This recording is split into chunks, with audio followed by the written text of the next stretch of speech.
윤 작가 주석 TV 채널을 시청하시는 분들께 먼저 권고의 말씀을 드립니다. 성경이 오점이 없는 창조자 하나님의 말씀임을 증명하는 근거는 바로 성경의 예언입니다. 인류 역사에는 예언이 성취된 연대기가 기록되어 있습니다. 성경의 창세기 1에서 11장은 인류 문명의 발상지, 메소포타미아 지대에서 최초로 인류 문명이 시작되기 이전에 약 2000년간 거성 문명이 있었다고 기록하고 있습니다. 그리고 메소포타미아 문명 이후 오늘날까지 약 4000년의 역사에서 일어날 일들을 예언했고, 더 나아가서 오늘날 하이테크 산업 기술의 기하급수적인 발전이 성경의 종말론에 관한 예언을 성취하고 있다고 기록되어 있습니다. 요한계시록은 성경 전체의 예언들이 성취되는 연대기의 순서를 알려주는 책으로 성경과 인류 역사 전체를 이해하는 틀을 제공합니다. 그러므로 요한계시록을 공부하는 것은 성경과 인류 역사와 도래할 인류의 미래까지도 이해할 수 있어 매우 중요합니다. 요한계시록 1장 3절을 보면 성경에서 계시록은 공부하는 자에게 축복을 약속하는 유일한 책입니다. 요한계시록을 이해하기 위해서 구약 성경의 예언 중에 성취된 예언과 아직 성취되지 않은 예언에 관한 사전 지식이 필요합니다. 성경적 진리 1에서 7편까지의 영상에 계시록을 이해하기 위한 사전 지식을 요약해 놓았기 때문에 먼저 보시기를 권고합니다. 48편 천년왕국의 바빌론과 에돔, 끝없이 불타는 저주받은 땅, 영원히 타오르는 악마의 거처. D. 천년왕국의 황폐한 두 곳. 이전 장에서 살펴본 바와 같이 메시아 왕의 통치 기간에는 온 세상이 풍요롭고 매우 생산적이며 온 땅이 아름다움으로 특징 지어질 것입니다. 그러함에도 불구하고 왕국 기간 내내 불타는 불과 유황이 타오르는 황량한 두 곳이 있을 것입니다. 바빌론과 에돔입니다. 이집트는 사람이 살지 않는다는 의미에서만 황폐해질 것이며, 사우디아라비아는 40년간 왕국 전체가 황폐해질 것이지만 또한 사람이 살지 않는다는 의미에서만 황폐해질 것입니다. 1. 바빌론, 이라크 남부. 황폐한 두 장소 중 첫 번째 장소는 적그리스도가 이전에 세계 수도로 삼은 바빌론입니다. 이를 말하는 여러 구절 중 하나는 이사야 13장 20에서 22절입니다.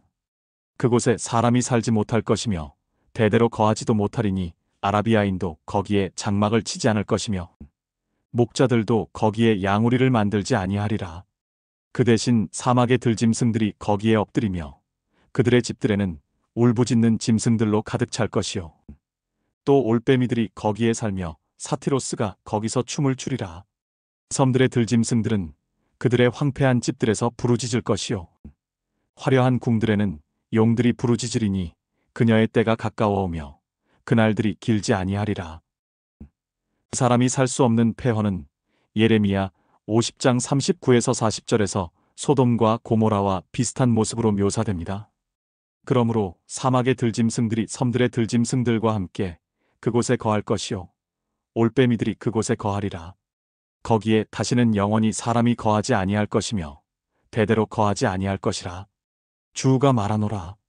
하나님이 소돔과 고모라와 그 이웃 성읍들을 멸망시킨 것 같이 그곳에는 아무도 거하지 아니할 것이요 어떤 사람의 아들도 그곳에 거하지 아니하리라. 나중에 예레미야는 예레미야 51장 41에서 43절에서 바빌론의 황폐화를 강조했습니다. 어찌하여 세상이 함락되었는고, 어찌하여 온 땅의 칭송이 놀라게 되었는고, 어찌하여 바빌론이 민족들 가운데서 놀람이 되었는고, 바다가 바빌론 위로 올라오니 그녀가 많은 파도로 덮였도다. 그녀의 성읍들은 폐허이고 마른 땅과 광야이며 그 땅에는 사람이 살지 않고 거기로 지나는 사람의 아들은 아무도 없도다.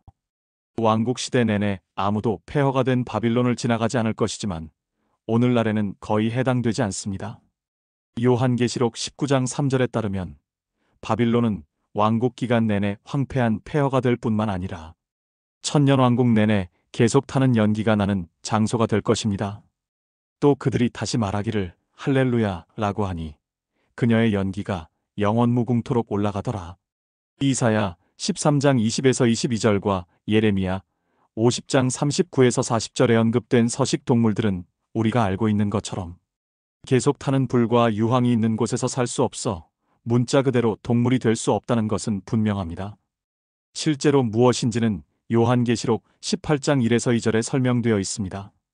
이 일들 후에 내가 보니 또 다른 천사가 큰 권세를 가지고 하늘에서 내려오는데 땅이 그의 영광으로 환하여 지더라.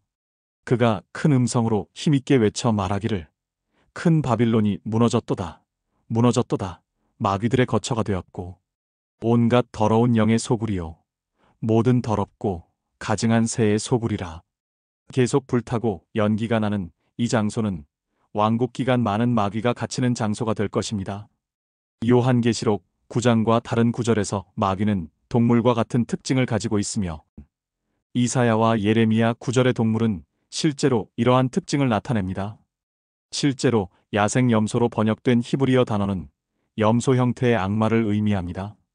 이 에돔, 요르단 남부 왕국에서 두 번째로 황폐한 곳은 에돔입니다. 이사야 34장 8에서 15절과 같은 여러 선지서도 이 점을 지적합니다. 이는 여호와의 보복의 날이요 시온의 논쟁에 대한 보상의 해라. 그곳의 시내들은 역청으로 변하게 될 것이요 그곳의 흙은 유황으로 변하고 그곳의 땅은 불타는 역청이 되리라. 그것은 밤낮 꺼지지 않을 것이며 그 연기들은 영원히 올라가리라. 대대로 그것은 황폐하게 남아 그곳을 통과하는 자가 영원 무궁토록 아무도 없으리라. 그러나 가마우지와 해오라기가 그것을 차지하며 올빼미와 까마귀가 거기에 거할 것이라. 여호와께서 그 땅 위에 혼란의 줄과 공허의 추를 내미시리라. 그들이 그 왕국으로 귀인들을 부를 것이나 거기에는 아무도 없겠고 그 모든 고관도 전무하리라. 그 궁들에는 가시들이 자라며 그 요새에는 쇠기풀과 가시나무가 자랄 것이요 그곳은 용들의 처소가 되며 올빼미들을 위한 뜰이 될 것이라. 광야의 들짐승들도 늑대와 만나고 사냥이 동료에게 울며 밤에 괴물이 그곳에 정착하여 자신의 안식처를 찾을 것이라. 독사가 거기에 깃들며 알을 낳아가서 자신의 그늘 아래 모으고 독수리들도 각기 자기 짝과 함께 거기 모이리라. 에돔이 영원한 황폐가 된 이유는 이스라엘에 대한 죄 때문입니다. 8절 바빌론처럼 계속 불타고 연기가 나는 곳이 되고 9에서 10절 각종 더러운 새와 짐승이 서식하며 혼란이 특징인 곳이 될 것입니다. 11절 그곳은 사람이 전혀 살 수 없고 12절 언급된 동물들만 살 수 있게 될 것입니다. 13에서 15절 그러나 우리가 알고 있는 이 동물들은 불과 유황이 타오르는 곳에서 살 수 없습니다. 이 본문에서 두 가지 단서를 통해 이들이 문자 그대로 새와 동물이 아님을 알 수 있습니다. 다시 말하지만 야생 염소로 번역된 단어는 실제로 염소 형상을 한 악마를 의미합니다. 밤의 괴물이라고 번역된 단어는 밤의 악마를 의미합니다. 바빌론과 마찬가지로 에돔도 악마들의 거처가 될 것입니다. 예레미야 49장 17에서 18절에 나오는 또 다른 예언은 다음과 같습니다. 에돔 역시 폐허가 되리니 거기로 지나가는 자는 누구나 놀라며 그곳의 모든 재앙을 경멸하리라. 여호와가 말하노라. 소돔과 고모라와 그 이웃 성읍들이 멸망당한 것 같이 아무도 거기에 거하는 사람이 없을 것이며 거기에 거할 사람의 아들도 없으리라. 에돔 땅에는 어떤 사람도 거주하지 않으며 심지어 통과하지도 못할 것이기 때문에 전체가 강조됩니다. 바빌론과 마찬가지로 소돔과 고모라의 황폐함과 비슷할 것입니다. 에스겔 35장 10에서 15절은 에돔이 이처럼 엄청난 멸망이 있을 이유를 더욱 분명하게 보여줍니다. 내가 말하기를 이 두 민족과 이 두 나라는 내 것이 되리니 우리가 그것을 차지하리라 하였도다. 그러나 여호와가 거기 있었느니라. 그러므로 여호와 하나님이 말하노라.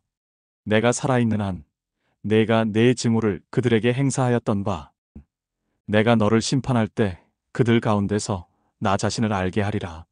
너는 내가 여호와인 줄 알 것이요 내가 이스라엘의 산들을 대적해서 고하여 말하기를 그 산들이 황폐하여 버려졌고 그들은 우리에게 주어져 소멸되리라 한 내 모든 모독하는 말을 내가 들었다는 것도 내가 알리라.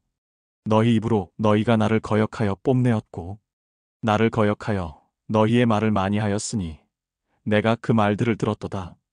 여호와 하나님이 이같이 말하노라. 온 땅이 즐거워할 때 내가 너를 황폐하게 하리라. 이스라엘 집의 유업이 황폐하게 됨으로 인하여 내가 기뻐한 것 같이 내가 너에게 그리하리니. 오, 너 세일산과 온 이두메와 그 모든 것들아, 내가 황폐케 되리라. 그러면 그들이 내가 여호와인 줄 알리라. 이스라엘과 유다의 멸망에 대한 에돔의 환희 때문에 반드시 형벌이 임할 것입니다. 10에서 13절. 그래서 온 땅이 아름답고 기뻐하는 동안 에돔은 황폐해질 것입니다. 14절. 이스라엘에 내렸고 에돔이 기뻐했던 재앙이 이제 더 가혹한 방식으로 에돔에 내릴 것입니다. 15절. 마지막으로 요엘 3장 19절은 이렇게 말합니다. 이집트는 황폐한 곳이 되고 에돔은 황폐한 광야가 되리니 이는 그들이 유다 자손에게 폭력을 써서 그들의 땅에서 무죄한 피를 흘렸기 때문이라. 이집트의 황폐는 40년으로 제한될 것입니다. 에돔은 이스라엘에 대한 특유의 폭력 때문에 왕국 전체에 걸쳐 황폐화가 영구적으로 지속될 것입니다.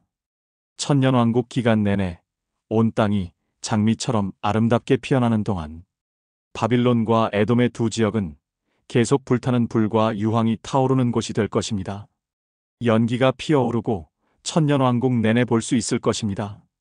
사탄은 무적행에 갇히게 되지만 그의 악마들은 바빌론과 에돔에 갇히게 될 것입니다.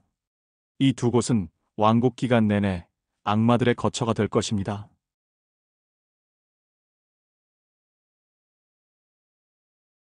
성경이 창조주 하나님의 말씀임을 증명해 주는 것은 바로 예언입니다. 구독과 알림을 설정해 놓으시면 매주 일요일 오후 7시에 올리는 요한계시록 주석을 보실 수 있습니다. 요한계시록은 구약 성경의 모세오경과 예언서들, 그리고 신약 성경에 흩어져 있는 모든 예언 중에 이미 성취된 예언들과 오늘날 현재 성취되고 있는 예언들과 성취가 임박한 예언들을 구별하는 틀을 제공합니다.